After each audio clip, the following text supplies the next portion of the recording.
Общините имаат шанса за нормална работа уште 2 месеца. Мандатот на советите истекува во мај. Ова денес го кажа председателот на Штипскиот совет Владко Миташев како одговор на поставеното прашање дали денешната седница воедно е и последна во овој советнички состав. Дека нас не е последна, бидејќи со изборниот законник е регулирано дека мандатот наш ќе трае во мај. До мај. Предпоставам дека сигурно во април ќе имаме седница. Тоа е однос на она што можам да го изјавам од името на советот.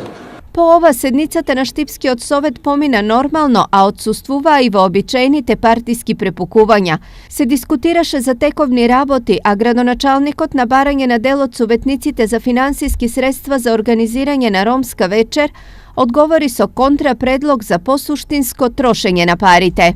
Од вчерења вашиот објект, луѓето со децении газ бил, значи немаат канализациони системи и ова година во програмата ги ставиме нив и уште нешто. Делот од леваците према Света Недела, Борчињата, каде има многу дивоградби, фактот дека и тамо немаме никакви санитарни инсталации, немаме вода за пиење, ние одлучивме да направиме проект, проектот веќе се прави, тоа го работи Скипјо, и тие да ги офатиме со асфалтирани улици. На денешната седница штипските советници разгледуваа вкупно 34 точки, меѓу кои завршните сметки на училиштата, извештаите за работата на јавните предпријатија, како и за именување на членови на управни одбори.